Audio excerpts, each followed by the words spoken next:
So, eto yung video ko na yon from YouTube. Another thing that I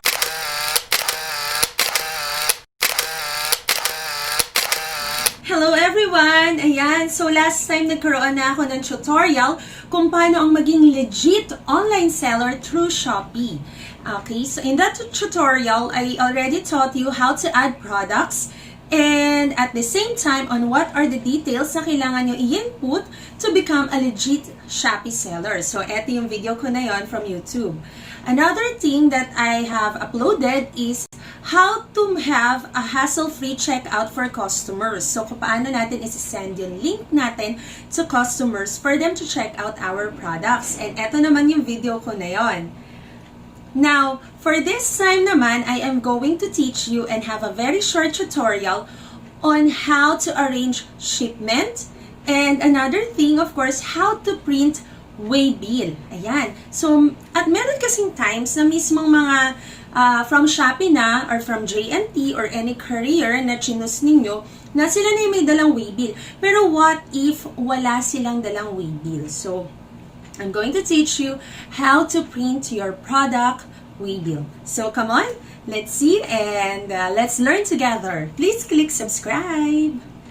Okay, so let us begin. Ayan. Of course, you need to be logged in your Shopee account. After that, you go to the Seller Center. Ayan, you click Seller Center. Okay, actually, tinry ko na siya dito. That's why may nakita kayo na another tab here. So, ito yung example nung Seller Center. Makita nyo dito, ayan, may nakalagay na shipment, mass ship, shipping setting, my orders, cancellation, return fund, my products, add new products, suspended products, marketing center, and Shopee ads. So, ang kiklik nyo lang muna is the shipment. Ayan. So, in this case, I have an ongoing product shipment. So, kaya i-record natin to. So, dito tayo, my shipment. So, pag na-click ninyo to, makikita ninyo dito yung for delivery. So, makikita nyo all, unpaid, to ship, shipping, completed, cancellation, return, and refund. So, ito tayo. Focus tayo sa to ship.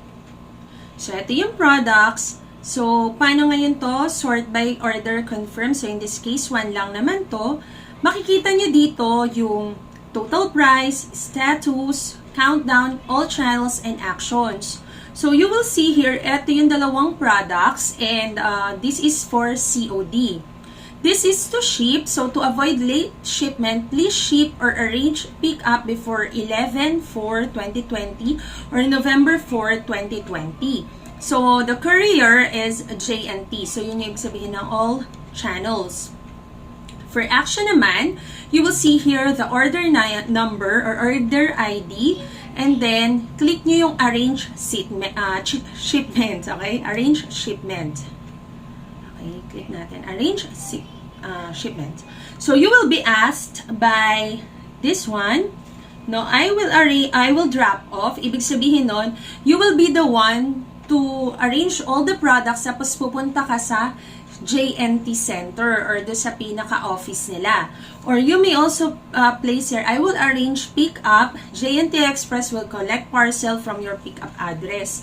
So, sa case na to, ito yung pipindutin natin.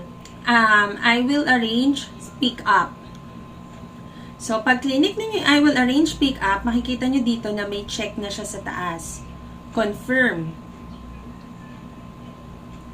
So, once na kinonfirm, you will be asked kailan ka pwedeng ma-pick up yung product. So, sa case na to, click natin na November 3, tomorrow. Ayan. Remarks, wala namang remarks, wala namang special, how to call this, wala namang special instruction. Tapos, confirm. Okay. So, once na na-confirm mo na, ayan, makikita niyo dyan, applying for truck number. Ayan. Successfully arranged pick up. Ayan, okay.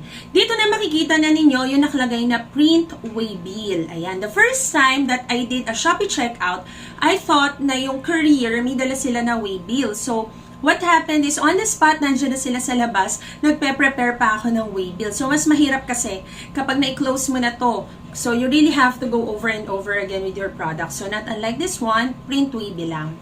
So, click mo lang yung print waybill. After nyan, ayan, loading. So, makikita mo na dito yung waybill. Okay?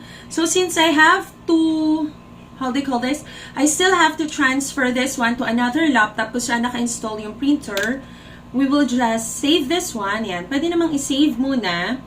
And then you just place there Shopee waybill. Yan. Save natin siya. Shopee waybill. So, that's it. Very simple, okay? So, arranging this one, most of the sellers are using the sticker na, or if the waybill came from the courier. But in my case, I am just using a bond paper, tas ina-arrange ko lang yung pag-stick doon sa packaging. Okay, so let's print the waybill now.